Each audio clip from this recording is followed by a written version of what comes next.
મેલડી માતાની સામે આટલું કરીને વિડીયોમાં જણાવેલ મંત્ર 11 વખત બોલજો અને પછી ચમત્કાર જુઓ. નમસ્કાર મિત્રો, સ્વાગત છે તમારું અમારા એક નવા વિડીયોમાં. મિત્રો, આ કળિયુગમાં સાક્ષાત દેવી કોઈ ગણવામાં આવે છે ને તો એ એકમાત્ર માં મેલડી છે. દેવીઓનો તો ઘણા બધા સ્વરૂપ છે અને એ પણ આપણે જાણીએ છીએ, પણ કળિયુગમાં કોઈ પણ માતાજી કામ કરતી હોય અને એ પણ એક સેકન્ડમાં કામ કરીને બતાવતી હોય તો એ માં મેલડી છે. માં મેલડીનું પ્રાગટ્ય કેવી રીતે થયું તેની દંતકથા આપણા શાસ્ત્રોની અંદર જણાવવામાં આવેલી છે. જ્યારે રાક્ષસોનો ખૂબ જ ત્રાસ વધી ગયો અને રાક્ષસો દેવી અને દેવતા ઉપર પણ વિજય મેળવવા માંડ્યા અને રાક્ષસોને હરાવવા માટે કોઈ ઉપાય ન હતો, ત્યારે દેવીઓએ ભેગા મળીને તેમના મેલમાંથી મેલડી માતાનું સર્જન કર્યું અને તેને નામ આપ્યું મેલડી માતા. કામરૂ દેશના કાળા જાદુ પર જો કોઈ દેવીએ વિજય મેળવ્યો હોય તો એ છે માં મેલડી. જીવનમાં કોઈએ તમારા પર કોઈ પણ જાતનું ગમે એટલું ખરાબ મેલું કરેલું હોય કે તમારા ઉપર ગમે તેવી આપદા આવી પડી હોય, ખાલી માં મેલડી આગળ જઈને આટલું કરજો, તમારા બધા જ દુઃખ દર્દને માં મેલડી એક સેકન્ડમાં દૂર કરશે. મિત્રો, ચેનલ પર તમે નવા છો તો અમારા વિડીયોને જોવા માટે અમારી ચેનલને સબસ્ક્રાઈબ કરી લેજો અને વિડીયો પસંદ આવે છે તો વિડીયોને લાઈક અવશ્ય કરજો અને આપના પરિવારજનો સાથે અને મિત્રો સાથે શેર કરજો, જેથી કરીને એ પણ આ વિડીયોના માધ્યમથી માં મેલડીની કૃપા પ્રાપ્ત કરી શકે. જો તમે સાચા મેલડી ભક્ત છો તો કોમેન્ટમાં જય માં મેલડી લખવાનું ભૂલતા નહીં. મેલડી માતા તામસી દેવી એટલે કે ખૂબ જ ક્રોધિત દેવી છે. માં મેલડી જેટલી સેકન્ડમાં તમારું કામ કરીને બતાવે છે એ જ ક્ષણમાં તમારા કામને ઊંધું પણ વાળી શકે છે. જો માં મેલડી તમારાથી રિસાઈ જાય તો તમારું ધનોત્પનોત પણ કાઢી શકે છે. માં મેલડીને પ્રસન્ન કરવા અમે તમને જે વિડીયોમાં ઉપાય જણાવવા જઈ રહ્યા છીએ એ ઉપાય કરો અને ત્યારબાદ વિડીયોમાં જણાવેલ મંત્ર 11 વખત બોલો અને પછી જુઓ તમારા પર માતા મેલડીની અસીમ કૃપા કેવી બની રહે છે અને તમારા ધાર્યા કાર્યો કેવા સેકન્ડોમાં પૂર્ણ થાય છે. માં મેલડીનો પરચો કોને કહેવાય? આ એક બનેલી સત્ય ઘટના છે. એક કાપડ વેચનારો ફેરિયો કાપડ પોતાની સાયકલ પર લઈને એક ગામમાં વેચવા માટે જાય છે.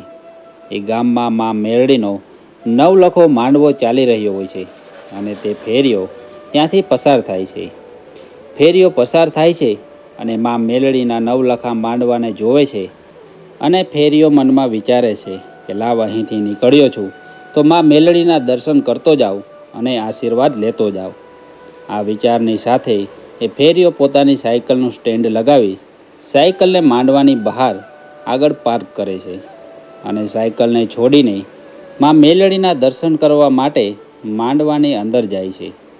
એટલી જ વારમાં ત્યાંથી 4 બહેનો પસાર થાય છે અને બહેનો સુંદર સુંદર કાપડ જે સાયકલ પર રાખેલા જુએ છે અને જોવે છે એ સાયકલની આજુબાજુ કોઈ છે નહીં, તો એમના મનમાં એક ખરાબ વિચાર આવે છે કે ચાલો ને, આટલું સુંદર કાપડ છે અને કોઈ આજુબાજુમાં પણ નથી, તો એક કાપડ જે છે કે આપણે આપણા ઘરે લેતા જઈએ. આ વેચનારને શું ફરક પડવાનો છે? આમ વિચારીને 4 બહેનો એક કાપડ પોતાની સાથે એમની ઘરે લઈ જાય છે. કાપડ વેચનારો ફેરિયો માં મેલડીના દર્શન કરીને ગામમાં કાપડ વેચવા જતો રહે છે.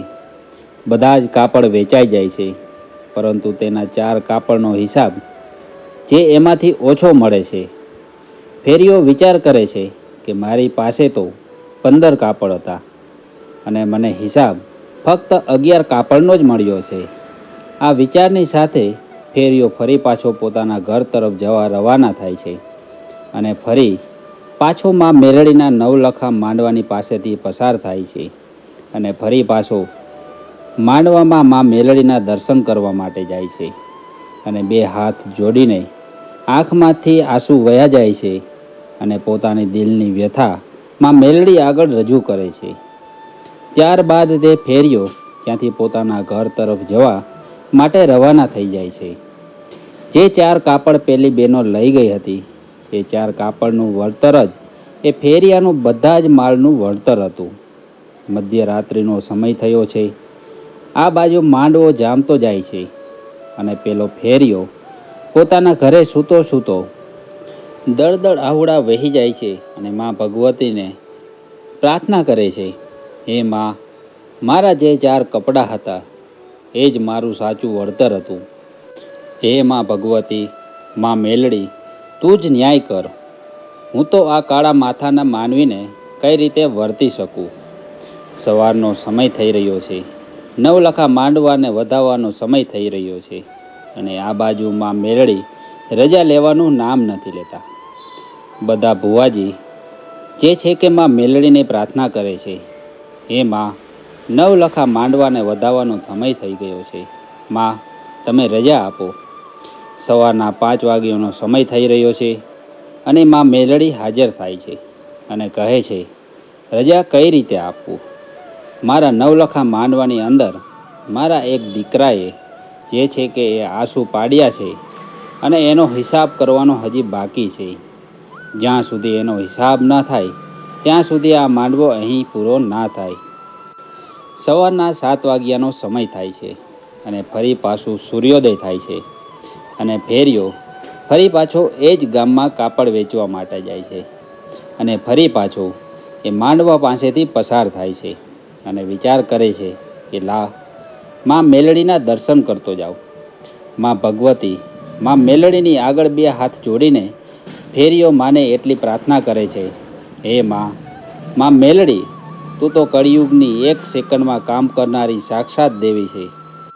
મા મેલડી, જો તું ખરેખર આ યુગમાં પૂજાતી હોય તો મારા જે કાપડ લઈ ગયું છે એ કાપડ ઓઢીને માંડવામાં આવે અને એને જો તું ધૂણાવ તો હું માનું કે તું સાચી મેલડી છો.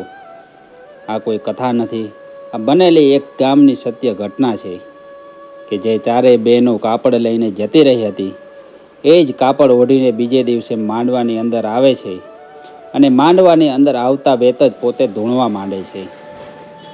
આ મા મેલડીનો ન્યાય છે. મિત્રો, હવે જે ઉપાયો તમને જણાવવા જઈ રહ્યા છીએ એ ઉપાય મા મેલડીની આગળ કરો અને વિડીયોમાં જણાવેલ મંત્ર 11 વખત મા મેલડીની આગળ બોલો અને પછી જુઓ કે તમારા ધાર્યા કામ કેવી રીતે સેકન્ડમાં પૂરા થાય છે. મા મેલડીને શ્રીફળ કે કોઈ બીજી વસ્તુની જરૂર નથી. ખાલી મા મેલડીની આગળ સાચા દિલથી, અંતર આત્માથી 2 હાથ જોડીને પ્રાર્થના કરજો અને મા મેલડીનું મંદિર અથવા મા મેલડીના ફોટા આગળ મંત્ર ખાલી 11 વખત બોલજો. મિત્રો, મા મેલડીના શરણમાં જાઓ અને 2 હાથ જોડીને મા મેલડીને પ્રાર્થના કરો સાચા દિલથી અને ક્ષણભરમાં તમારું કામ કરી દે. પણ તમારો ભાવ અને શ્રદ્ધા સાચી હોવી જોઈએ. તમારો ભાવ ખોટો છે, તમે અધર્મી છો, કોકનું કરાવી નાખવાની તમારામાં કૂટનીતિ છે, તો મા મેલડી ક્ષણભરમાં તમારું બધું ઊંધું વારી નાખે. કેમ કે મા મેલડી કોઈની થઈ નથી અને કોઈની થવાની નથી. આટલું યાદ રાખજો. મિત્રો, ખરાબ ભાવથી મા મેલડી પાસે કોકનું ખરાબ કરવા જાઓ અને તમારું સારું થાય એ ક્યારે પણ ના બની શકે. મા મેલડીની આગળ એક શ્રીફળ અર્પણ કરીને 2 હાથ જોડીને આ મંત્ર ખાલી મા મેલડી આગળ 11 વખત બોલજો. તમારા ધારેલા બધા જ કામ પૂર્ણ થશે. રાત્રિના સમયે જ્યારે મધરાત્રિ હોય ત્યારે મા મેલડી આગળ આ મંત્ર બોલવો, ઓમ ઈમ ક્લીમ મેલડી દિવ્યાય નમઃ. દરરોજ રાત્રિના સમયે મંત્ર માત્રના ઉચ્ચારણથી મા મેલડી તમારા ધારેલા દરેક કાર્યને ક્ષણભરમાં પૂરા કરશે. અને જો કોઈ તમારું ખરાબ કરવા ઈચ્છતા હશે અને તમારા પર મેલી વિદ્યા કરવા માગતા હશે તો મા મેલડી એને પણ ક્ષણભરમાં નાશ કરશે. મા મેલડીએ કાપડ વેચવાવાળાને ઉગાર્યો હોય તો મા મેલડી આપણે પણ કેમ ના ઉગારે?